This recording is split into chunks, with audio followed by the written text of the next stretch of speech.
여러분은 우리의 선생이 옥에서 나오고 고난 가운데서 나오고 하면 좋죠.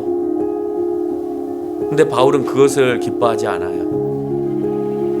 내가 옥에서 나오는 것은 너희를 기쁘게 하기 위해서 나오는 것이 아니라 너희 복음의 신앙이 약해져 있고 너희 복음의 신앙이 한 뜻으로 되어 있지 않기 때문에 그것을 내가 완고하게 하기 위해서, 완강히 세워주기 위해서, 그것을 풍성하게 하기 위해서 내가 나오는 것뿐이다 라고 설명하는 거예요. 근데 사람들은 그런 것들을 배우고 가르쳐주는 것을 중요하게 생각하는 것이 아니라 눈에 보이는 현상을 더 중요하게 생각합니다.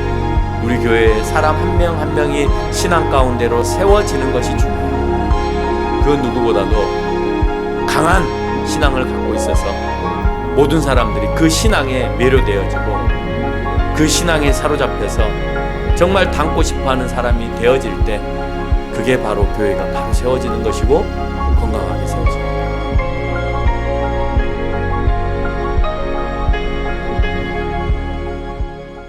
오늘 본문의 말씀은 복음에 합당한 생활이라는 제목이고 27절에서 언급하고 있는 단어를 함께 얘기하고 있는 것입니다. 세상은 어떤 공동체이든지 간에 그 공동체에 맞는 기준, 그 기준을 설정하기 위해서 국가는 이제 법을 만들기도 합니다. 근데 법만 가지고는 안 됩니다.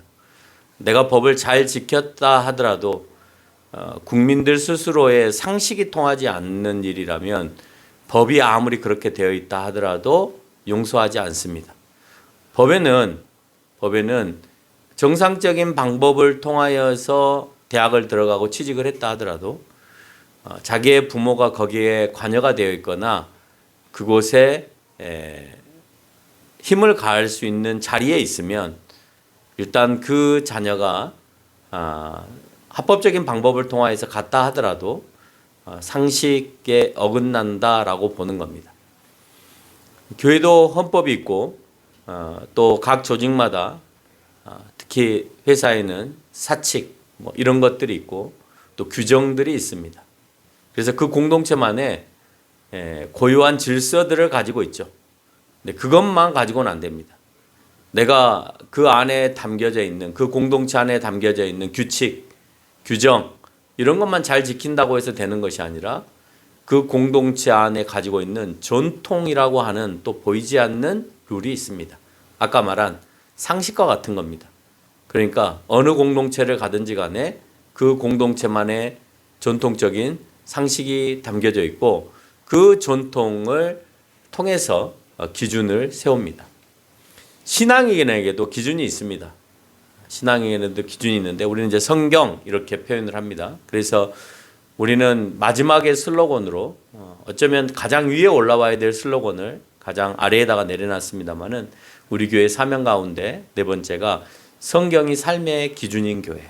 그래서 우리의 기준은 성경이다라고 하는 거고 그러기 위해서는 성경을 학습해야 하고 성경이 기준이 되기 위해서는 성경을 학습하고 난 다음에 전해야 하고 전하고 난 다음에는 성경대로 살아야 하는 것입니다.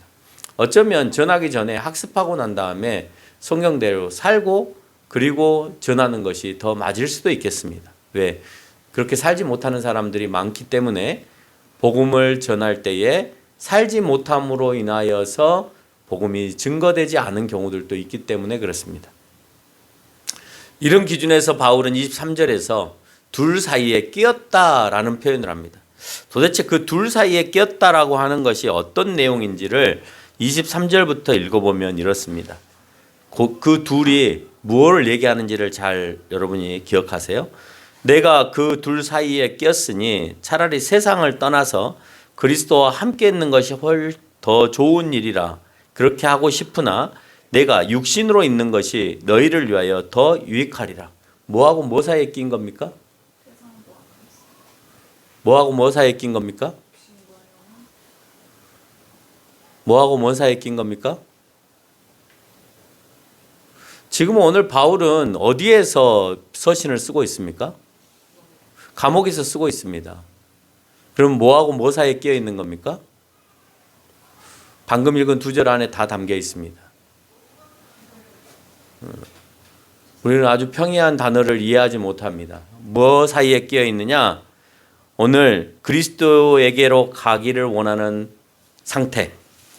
그리스도에게는 언제 갑니까? 죽어야 가죠.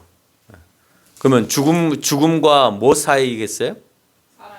살아있는 삶과의 사이겠죠. 그래서 그 다음에 보면 내가 육신으로 있는 것이 너희를 위하여 더 유익하다라고 표현하고 있잖아요. 육신으로. 그래서 육신으로 살아있는 삶과 그리스도께로 가야 되는 죽음의 삶 사이에 내가 끼어 있는 것을 오늘 바울은 얘기합니다. 옥에 갇혀 있는 바울은 주님께 어떤 기도를 할까요? 여러분 정말 엉망인 감옥, 지금도 감옥 생활하는 게 굉장히 어렵겠지만 그때는 정말 음산하고 더럽고, 한번 생각해 보세요. 2000년 전에 감옥이 얼마나 좋겠어요. 2000년 전에 사람들이 사는 그 가옥의 구조도 엉망일 텐데, 우리나라 200년 전만 하더라도 엉망일 텐데 2000년 전에 가옥은 더 엉망일 거 아니에요. 근데 감옥을 더 좋게 만들어 놨을까요? 그러진 않았을 거 아니에요. 그러면 정말 지저분하고 더럽고 정말 온갖 바이러스가 아주 꿈틀대고, 뭐 지저분한 것들이 너무 많고 벌레들도 많고 하는 그런 공간 안에 갇혀 있고 병은 들어 있고 먹을 것도 제대로 얻어먹지 못하는 그런 상황 가운데에서 오늘 바울은 주님께 어떤 기도를 했을까요? 아마도 우리 같으면 주님, 나 좀 이곳에서 건져주세요 라고 기도했겠죠. 내가 뭘 잘못했습니까? 복음을 전하다가 오늘 잡혔고 그래서 감옥에 들어왔는데 주님 나 건져주셔야 되지 않겠어요? 라고 기도하겠죠. 주님 살려주세요 하지 않겠어요? 하나님, 주님 내가 곧 죽게 생겼습니다. 내가 너무 힘듭니다. 내가 지금 병도 들었는데다가 먹을 것도 제대로 먹지 못하고 이 음산하고 빛도 제대로 들어오지 않은 이 감옥 속에서 내가 특별히 세상에서 잘못한 것도 없는데 주님의 복음을 전하다가 이곳에 지금 끌려 들어왔습니다. 주님 살려주세요 라고 얘기했겠죠. 그런데 바울은 그렇게 얘기하지 않습니다. 우리의 모든 기도는 사실 이렇게 기도하지 않나요? 하나님 도와주세요. 하나님 건져주세요. 하나님 살게 해주세요. 근데 신앙이 있거나 믿음이 있다라고 할 때는 그렇게 기도하지 않습니다. 바울은 지금 죽은 것도 아니고 산 것도 아닌 어설픈 상황에 끼어 있다고 표현하고 있잖아요. 얼마나 고통스러우면 내가 삶과 죽음 사이에 끼어 있다라고 표현하겠어요. 나는 죽은 것도 아니고 산 것도 아니고. 그렇지 않아요? 여러분의 삶이 어쩌면 고통스러워서 죽음과 삶의 가운데 끼어 있는 삶처럼 그렇게 사시는 분들도 우리 가운데는 있을 겁니다. 바울은 이 상황에서 도리어 23절 뭐라고 얘기하고 있습니까? 차라리 세상을 떠나서 그리스도와 함께 있는 것이 훨씬 더 좋은 일이라고 표현하고 있습니다. 하나님 내가 이렇게 살 바에는 차라리 내가 주님 곁으로 빨리 가서 주님과 더불어 함께 살고 싶습니다.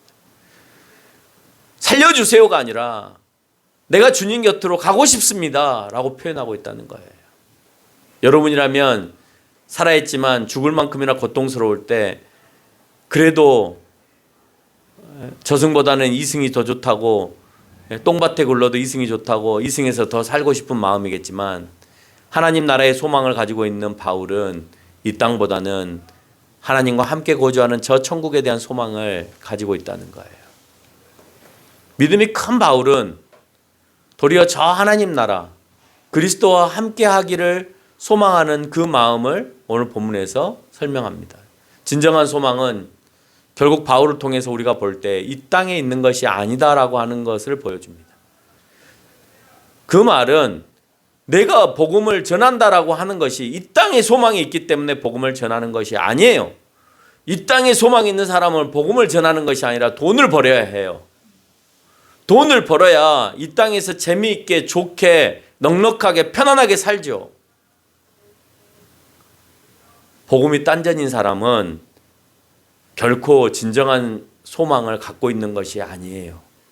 진정한 소망은 이 땅에 있지 않기 때문에 이 땅의 것을 추구하지 않아요. 그냥 이 땅에 주어진 삶을 내가 최선을 다해서 살 뿐이에요. 내가 그것을 추구하고 많은 것을 얻기 위한 노력들을 하지 않는다는 겁니다. 진정한 소망이 하나님 나라에 있음을 바울은 우리에게 철저하게 보여줍니다. 나의 소망은 이 땅이 아니다. 나의 소망은 언제 부를지 모르는 주님의 나라에 있다 라고 표현하는 거예요. 그러나 바울은 그 중간에 끼어 있는 삶, 그나마 생명이 붙어 있는 이유를 24절에 자신이 육신으로 있는 것이 더 유익하기 때문이다라고 얘기하고 있어요. 내가 하나님 나라에 가지 못하고 있는 것은 육신으로 있어야 되는 유익함이 있기 때문에 하나님께서 그나마 살려주고 계시다는 거예요. 바울은 천국에 대한 확실한 소망이 있기에 죽어서 주님께로 가고 싶은 사람도 있지만 그것마저도 주님이 허락하지 않으시고 더 해야 할 일이 있으면서 그렇기 때문에 죽을 수 없다라고 표현하고 있는 거예요. 난 죽고 싶어요. 나는 이 삶을 살고 싶지 않아요. 그런데 주님이 오늘 여러 교회들을 위해서 해야 될 일이 있다고 하시는 거예요. 내가 육신으로 살아야 될 유익함이 있다고 표현하는 거예요. 그래서 나를 지금 살려놓고 계시다는 거예요. 어느 선교사님이 학생들 컨퍼런스를 할 때 와서 그런 간증을 한 적이 있습니다. 여러분 오래 살고 싶어요? 여러분 벼랑간 죽기 싫어요? 갑작스럽게 죽기 싫어요? 그렇다면 그 죽음이 나에게 언제든지 올 수 있는데 안 죽으려면 복음을 전하는 주님의 일을 찾으십시오. 그리고 순종하십시오. 그리고 해야 될 일이 반드시 있음을 드러내 보이십시오. 그러면 당신은 죽지 않습니다. 라는 표현을 한 적이 있었습니다.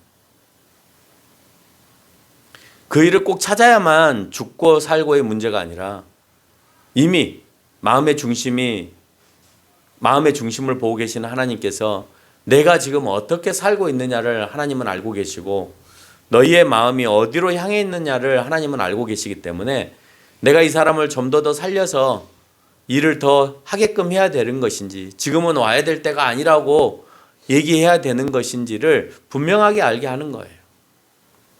바울은 주님과 함께 천국에 거하는 것이 훨씬 좋은 일이었습니다. 그러나 내 육신으로 있는 것은 더 유익하다라고 하고 있습니다. 여기에서 우리는 서로의 좋은 일에 대해서 충돌이 일어나고 있습니다. 비교급을 사용해서 충돌을 일으킵니다. 더 좋은 일과 더 유익한 일을 오늘 본문은 비교하면서 설명합니다. 여러분 더 좋은 일이 중요해요? 더 유익한 일이 더 중요해요? 네? 뭐가 더 중요해요? 뭐가 더 중요하냐를 묻고 있는 거예요. 내가 천국에 거하는 것은 더 좋은 일이고 내가 육신에 있는 것은 더 유익하다라고 표현하고 있어요. 어쩌면 바울은 더 좋은 일을 하고 싶겠죠. 그런데 주님의 일을 위해서 오늘 내가 살아있는 것이 유익하기 때문에 아직 하나님께서는 나를 그 유익 때문에 살려놓고 계시다라고 하는 거예요. 그러나 나는 사실 그 유익만 없다면 나는 더 좋은 일을 하고 싶다는 거죠. 그 좋은 일이 빨리 주님을 가서 뵙는 것이다라고 하는 거예요. 바울은 지금의 주님과 빌립보 교회 유익을 위해서 더 좋은 일을 뒤로 미루셨다라고 표현하고 있습니다. 그 더 좋은 일, 나에게 와라 라고 하는 일을 좀 더 뒤로 미루셨다. 우리의 생명이 이 땅에 있다는 것은 주님과 교회를 위한 유익이 있어야 존재합니다. 그 유익을 아는 사람은 더 좋은 일, 즉 천국에 대한 소망이 자신에게 있는 사람을 의미합니다. 소망이 자신에게 있어야 하는 거죠. 황제의 명을 어긴 범죄자로서 바울은 감옥에 갇힌 바울에게 있어서 사는 것보다 죽은 것이 사실상 더 쉬울 수 있습니다. 그러나 더 어려운 살 길을 말한다라고 하는 것은 성령에 사로잡힌 사람이 아니고는 도저히 말할 수 없는 것이죠. 내가 지금 옥에 갇혀서 언제 죽을지 모르는 상황 가운데서 아니 하나님께서는 반드시 나를 살려서 빌립보 너희 교회의 유익함을 위해서 나는 너희에게 보내질 것이다 라고 하는 거예요. 여러분 죽음 앞에 놓여 있는 사람이 감히 그런 말 할 수 있을까요? 내가 산다. 볼래? 내가 이 옥에서 빠져나갈지 못 빠져나갈지 한번 볼래? 그런 장담을 누가 할 수 있어요? 더군다나 황제의 명을 어겼습니다.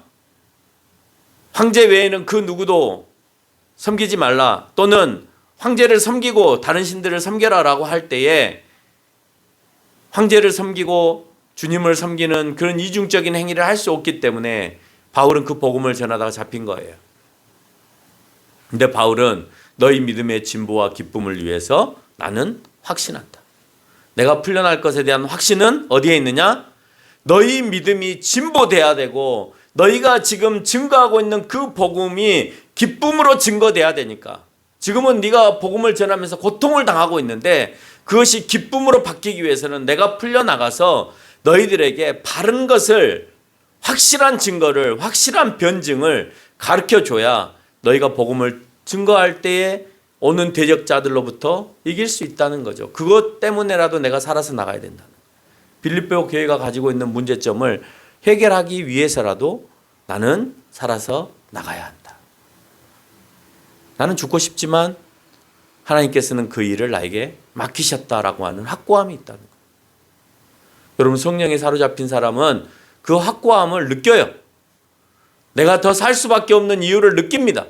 그런데 그 더 살 수밖에 없는 이유가 주님의 일을 위하여서 더 살 수밖에 없는 이유여야 하는 거예요. 물론 다른 뜻으로도 하나님께서 우리의 생명들을 확장시켜 주는 경우가 있습니다. 믿음이 약한 사람들은 단지 그냥 주님, 당신이 나를 살리실 것을 믿습니다라는 고백을 통해서도 살아나는 경우들도 있고, 정말 믿음대로 고백하지 못하여서 아무리 기도해도 그분을 그 기도 가운데 응답하지 않고 그냥 불러가시는 경우들도 있습니다. 뭐 어떤 이유인지는 모르겠어요. 교회 안에서도 다양한 형태들이 일어나고 있기 때문에 제가 뭐라고 말할지는 못하지만 오늘 바울은 확고합니다. 내가 살아서 이 감옥 밖을 나갈 수밖에 없는 이유, 그건 내가 주님을 위해서 해야 될 유익한 일이 아직 남아있기 때문이다라는 거예요. 누구도 확신이라는 말을 쉽게 쓸 수 없습니다. 그렇죠? 내가 살아서 나갈 수 있어 라고 하는 그 확신을 누가 쉽게 쓸 수 있겠어요? 내가 무기징역을 받아서 감옥에 들어가 있는데, 정치범으로 들어가 있는데 나는 곧 살아서 나갈 거야 라는 말을 누가 쉽게 얘기할 수 있겠어요? 살아서 나가기를 바라겠죠. 그렇지만 정확하게 내가 그렇다라고 말하기에는 너무 어렵다는 거예요. 특히 옥에 갇힌 사람은 더더욱 내가 옥에서 나갈 수 있어라고 말하는 것은 쉬운 일이 아니라는 겁니다. 그러나 바울은 빌립보 교인들을 향해서 확신했습니다. 그리고 예수 안에서 바울이 옥에서 풀려나서 복음을 확실히 알 수 있는 기회를 잡게 하기 위해서 너희들에게 또한 그 복음을 더 풍성하게 해줄 것에 의해서, 그 유익함을 위해서 나는 풀려날 수밖에 없다라고 얘기합니다.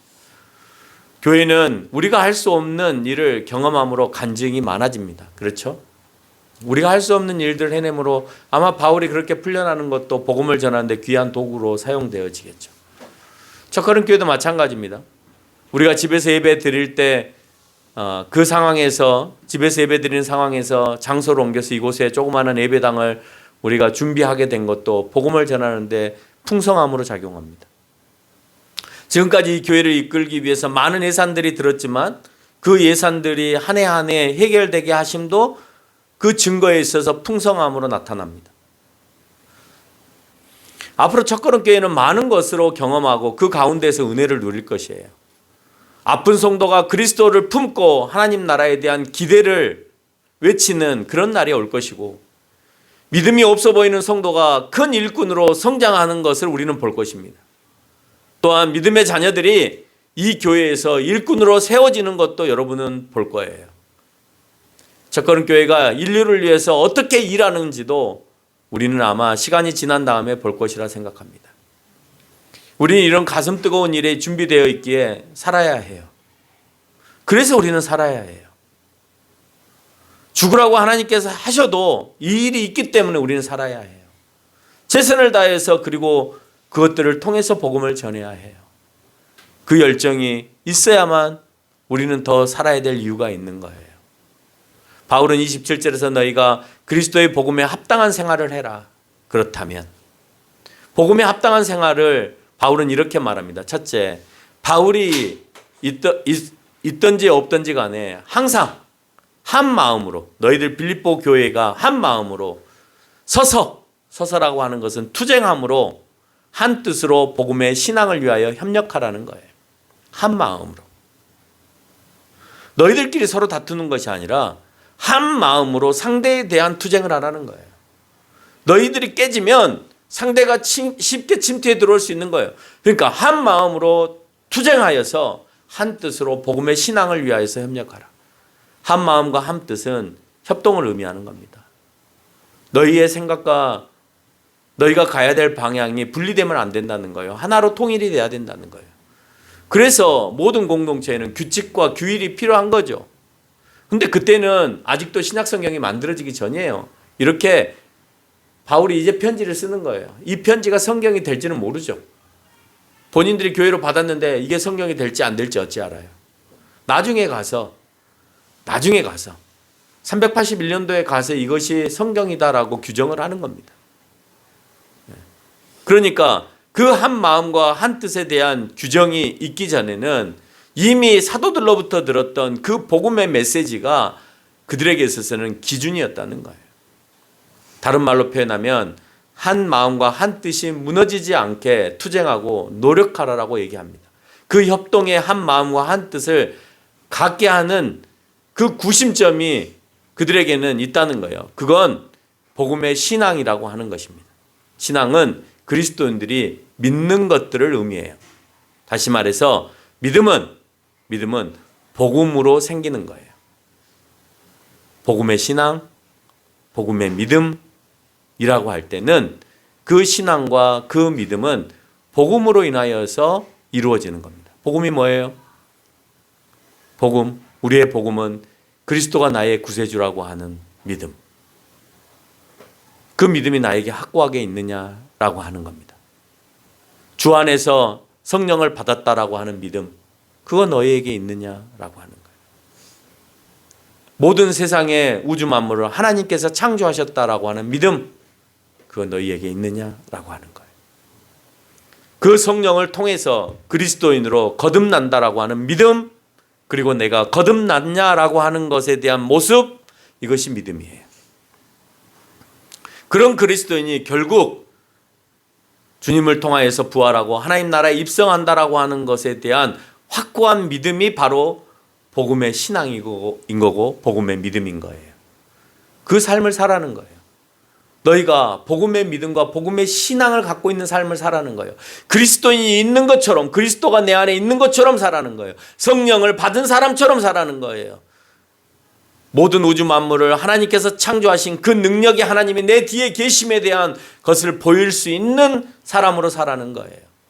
부활의 소망을 갖고 하나님 나라의 소망을 갖고 있는 사람처럼 살아는 거예요. 그것이 복음의 신앙이고 복음의 믿음인 거예요. 이 일을 위하여 한 마음과 한 뜻이 무너지지 말라는 겁니다. 너희는 이걸 붙들어야 된다는 거예요. 이게 전부라는 거예요. 그런데 외부에서 들어오는 것은 그것이 아닌 것으로 들어오는 거예요. 그것에 대해서 너희가 무너져서는 안 된다. 이 일을 위해서 바울은 아직 더 살아야 될 이유가 있다고 말합니다. 왜? 너희가 아직도 복음을 모르고 있구나.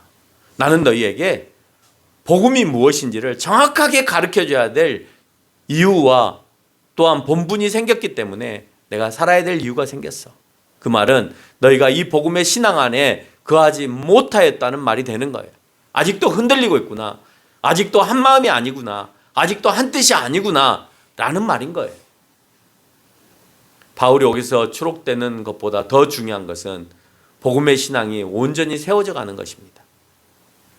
온전히 세워져 가는 것. 그 사람들은 오늘 바울이 추록되어지기를 원하고 옥에서 나오기를 바라겠죠. 근데 바울은 내가 옥에서 나오는 게 중요한 게 아니야. 진짜 중요한 것은 너희들의 복음의 신앙이 세워지는 게 중요한 거야. 내가 옥에서 나간다 하더라도 나갈 이유는 너희를 복음의 신앙에서 세우기 위해서 나가는 것이지, 너희의 스승이 고통 가운데에서 건짐을 받아서 옥에서 나오는 것에 대한 기쁨이 있는 것이 아니야 라고 얘기하는 거예요. 여러분은 우리의 선생이 옥에서 나오고 고난 가운데서 나오고 하면 좋죠. 근데 바울은 그것을 기뻐하지 않아요. 내가 옥에서 나오는 것은 너희를 기쁘게 하기 위해서 나오는 것이 아니라 너희 복음의 신앙이 약해져 있고 너희 복음의 신앙이 한 뜻으로 되어 있지 않기 때문에 그것을 내가 완고하게 하기 위해서, 완강히 세워주기 위해서, 그것을 풍성하게 하기 위해서 내가 나오는 것뿐이다 라고 설명하는 거예요. 근데 사람들은 그런 것들을 배우고 가르쳐 주는 것을 중요하게 생각하는 것이 아니라 눈에 보이는 현상을 더 중요하게 생각한다. 내 선생이 옥에서 나왔어. 내 선생이 고침을 받았어. 내 선생이 죽은 가운데서 다시 살았어. 이거에 더 관심이 많아요. 근데 더 중요한 건 그런 것이 아니다라고 하는 거예요.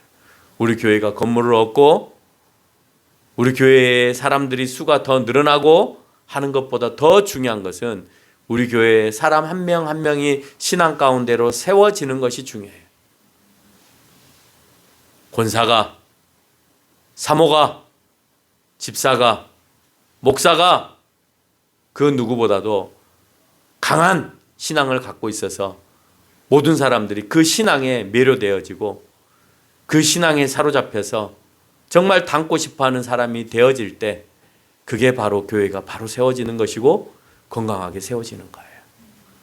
우리는 건물이 있고 화려함이 있고 간판이 그럴싸하게 있고 큰 교회가 되고 사실 거기에 더 목적이 있을 수도 있습니다. 그렇지 않다는 겁니다. 그런 가운데에서 너희에게는 대적들이 있어서 그것을 무너뜨려야만 한다라고 얘기합니다. 우리가 두려워하지 않는 것은 28절에서 이 일을 듣고자 함인데 그것은 바로 복음의 신앙이라고 하는 거예요. 대적들로부터 무너질 수밖에 없는데 무너질 수밖에 없는 이유는 복음의 신앙이 강하게 되어 있지 않기 때문에 무너질 수밖에 없는 거예요. 그러면 너희가 이 복음의 신앙이 강해지면 대적들로부터 얼마든지 이겨낼 수 있음에 대한 설명을 하는 거죠. 그럼 당시의 대적들은 누구였느냐? 이교도들이었어요. 다른 종교를 믿고 있는, 다른 신앙관을 가지고 있는 그런 사람들이었어요. 야, 천국 없어. 야, 젊어서 노는 것이 기쁜 거야. 이 땅에서 누릴 것 다 누려. 죽으면 끝나. 이게 이교도들이 말하는 거였어요. 그래서 그리스의 소피스트들은 쾌락을 추구하면서 살아갑니다. 야, 신이 우리에게 주는 건 쾌락이야. 그게 가장 행복한 거야. 너희에게 있어서 가장 행복한 것은 지금 누릴 수 있는 것들을 다 누리는 거야. 그게 행복이야. 근데 그 말에 현혹되지 말라는 거예요. 너희에게 있어서의 복은 하나님 나라에 오는 거라고 복음에서 얘기하지 않았느냐. 너희에게 가장 큰 복은 네가 하나님 백성으로 구원을 받았고 구원을 받았다는 게 뭔데? 천국 오는 거야. 그게 가장 큰 복인데 왜 세상 사람들이 얘기하는 쪽으로 흘러가? 왜 그 마음이 또 흔들려? 왜 그 뜻이 또 흔들려? 라고 얘기하는 거예요. 그리고 거짓 복음의 증거자들이 등장합니다. 하나님은 안 계셔. 선지자들을 통해서 그냥 하나님이라고 하는 허구적인 것을 만들어놔서 이제 인간들 스스로가 그냥 잘 살라고 한 거야. 그러니까 그 허구적인 하나님 따라가지 말고 그냥 우리들끼리 잘 살면 돼. 라고 하는 거짓 복음의 증거들을 계속해서 퍼뜨리는 거예요.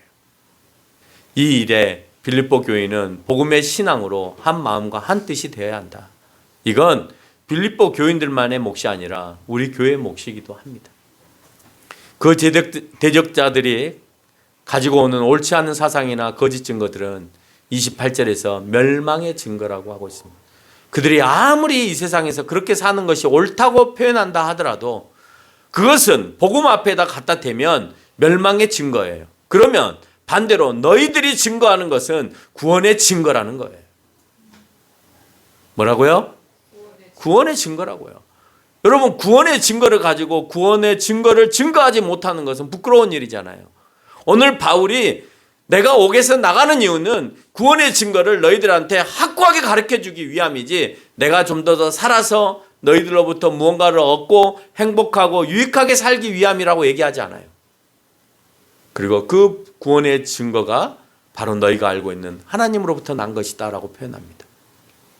빌보 교인들에게 바울은 말합니다. 너희가 그리스도 안에서 은혜를 입었느냐? 은혜를 입었느냐? 은혜를 입었다는 것은 내가 예수 그리스도가 믿어지느냐인 거고, 그래서 내가 예수 그리스도의 백성이라는 것에 대해 확신하냐예요. 그렇게 은혜를 입었느냐? 은혜를 입었느냐? 여러분, 왕이 백성들을 향하여서 내가 성은을 입었다라고 하잖아요. 은혜를 입었다고 한다고요. 왕. 그 말은 뭐냐면 내가 그 왕의 통치 속에서 그 왕의 백성임에 대한 은혜를 입은 거예요. 그래서 그 왕을 통하여서 먹을 것을 공급받고 전쟁을 막아주고 또 어려움을 해결해주는 그런 은혜를 입었냐라고 하는 거예요. 마찬가지예요. 그리스도 안에서 은혜를 입었냐라고 하는 것은 네가 하나님의 나라의 백성이 되었고 그 나라에 앞으로 살아갈 수 있는 그런 조건을 네가 알게 되었느냐 하는 것을 말하는 거예요. 그 은혜 안에는 그를 믿게 된 은혜뿐만 아니라 그를 위하여 고난을 받을 준비도 되어 있냐는 거예요. 여러분, 내가 고종왕에 소속되어 있으면, 내가 세종대왕 안에 소속되어 있으면 그 왕이 나에게 주는 은혜도 있죠. 그렇죠? 내가 배고프면 쌀이 다 떨어졌으면 빌릴 수 있는 창고도 열어주잖아요. 그렇죠? 또 군인들을 세워서 전쟁을 막아줄 수 있는 일도 왕이 하죠. 근데 다른 한편으로는 그 왕을 위해서 고난을 당할 수도 있어요. 야, 적들이 들어오니까 성벽을 쌓아야 된다. 그러면 내가 성벽 쌓으러 가야 되는 거예요. 왕을 세워놨으니까 왕에게 조공을 바쳐야 된다라고, 세금을 바쳐야 된다라고 했을 때 자기가 번 것의 일부를 떼어다가 세금으로 갖다 줘야 되는 거예요. 고난이 있는 거예요. 왕이 이 땅이 좀 필요하다 그러면 그 땅을 내어줄 수도 있어야 되는 거예요. 왕이 오늘 군인들이 필요하니 네 아들들을 보내달라 할 때 내 아들이 죽음의 사지로 몰려가는 것에 대한 고통이 있어도 내가 그 고통을 같이 감내해야 하는 거예요. 왜? 내가 그 왕과 그 나라에 대한 은혜를 입었기 때문에 그래요. 여러분이 하나님 나라의 은혜를 입었다면 그러면 그 하나님 나라를 위한 고난도 있는 거죠. 그래서 오늘 바울은 얘기하는 거예요. 네가 은혜를 입었어? 그리스도 안에서 은혜를 입었어? 근데 고난을 피하려고 해? 기쁨만 얻으려고 해? 아니라는 거예요. 세상에서 말하는 쾌락을 추구하려고 해? 아니라는 거예요. 그 일을 위해서는 나에게 고난도 있을 수 있어 라고 표현하고 있는 것입니다. 그래서 바울은 옥에 갇혀 있어서도 그리스도를 믿는 믿음이 크기에 그 고난도 고난으로 받아들이지 않은 거예요. 그리스도를 믿는 믿음이 크니까. 그걸 고난으로 안 받은, 왕에게 받은 은혜가 크니까 내가 오늘 내 안에 고난이 있어도 그걸 고난으로 받아들이지 않는 거예요. 여러분, 독립운동가들이 나라에 대한 사랑이 크면, 그리고 그 나라로부터 얻어지는 그 기쁨이 크기 때문에 자기의 목숨도 아끼지 않는 거예요. 나라를 지키기 위해서 투쟁을 하잖아요. 아끼지 않아요. 자기 재산도 아끼지 않고 자기의 목숨도 아끼지 않아요. 왜? 나라가 주는 그 기쁨이 크기 때문에. 하물며 영원한 하나님 나라의 백성들이 그 나라를 위해서 잘못된 것에 대해서 투쟁은 못하더라도 자신이 처한 사랑의 믿음을 잃어버린다면 그보다 더 슬픈 일은 없다는 겁니다. 빌보 교회만 싸워야 할 대적이 있는 것이 아니라 우리 역시도 복음의 신앙으로 싸워야 될 것들이 있습니다. 그것은 주변의 이단들이고 세상의 즐거움들이고 세상의 물질이고 인권이 우선되어지는 세상이고 작은 교회라는 이유입니다. 여러분, 우리는 작은 교회라는 이유 때문에도 많이 싸워야 해요. 세상의 큰 교회들만 바라보고 가는 그 사람들을 향해서는 우리는 정말 보잘것없는 거기 때문에 얼마나 많이 싸워야 되겠어요. 그렇죠? 이겨내야 되죠. 저는 작은 교회 안 갑니다. 작은 교회 가면 할 일이 많아서 피곤합니다. 이런 말에 우리가 이겨내야 되는 거예요. 너희가 오직하면 작은 교회 하겠어? 이런 말에 대해서 이겨내야 되는 거예요. 우리는 작은 교회이기 때문에 이겨내야 될 게 너무 많은 거예요. 풍족하지 못하기 때문에 경제적으로도 이겨내야 해요. 사람이 부족하기 때문에 그 한 사람이 두 사람 목, 세 사람 목 하는 것도 이겨내야 해요. 결국은 복음의 신앙은 확고히 세워지지 않는 내 자신이 가장 큰 대적이 될 수가 있습니다. 이 대적들로부터 승리할 수 있는 비결은 바울이 말했듯이 복음의 신앙을 내 스스로 세워가야만 해요. 확고함이 있느냐? 내가 그 은혜 받음에 대한 확신이 있느냐? 그 확신이 있어서 내가 그 받은 은혜에 대하여서 내 목숨까지도 아끼지 않는 그런 열정이 있느냐? 라고 하는 겁니다. 그러기 위해서는 앞서 한 마음, 한 뜻을 얘기한 대로 신앙의 선배들이 신앙으로 후배들을 세워가야 하고 건강해져 가야 돼요. 여러분이 여러분의 후배들, 여러분의 자녀들을 신앙으로 지금 잘 세워가고 있습니까? 여러분 물어야 해요. 우리가 해야 될 일은 그 복음의 신앙을 내 후배들과 내 자녀들과 내 손주들에게 세우는 일이에요. 무엇을 더 많이 주는 것이 아니에요. 오늘 바울은 그걸 원하지 않고 있다는 겁니다. 결론을 맺겠습니다. 새싹교회만 보더라도 그렇습니다. 신앙으로 건강한 아이들이 많으면 어떤 아이들이 온다 하더라도 그 안에서 다 녹을 거예요. 그래서 우리가 초창기에 제가 늘 강조했던 것 중에 하나가 우리가 신앙의 큰 늪을 파지 않으면 그러면 더 큰 것이 그 늪을 메꿔 버린다. 그래서 이게 늪인지 큰 돌덩어리인지 구분이 안 된다. 그러나 늪을 크게 파놓으면 무엇이 들어와도 그냥 그 늪 안에 다 포함되어진다. 우리가 그 신앙의 큰 늪을 파야만 한다. 그러나 건강하지 않으면 빌립보 교회가 고민하고 있는 것처럼 모두가 무너진다라고 하는 사실을 기억하는 저와 여러분이 되시기를 바랍니다.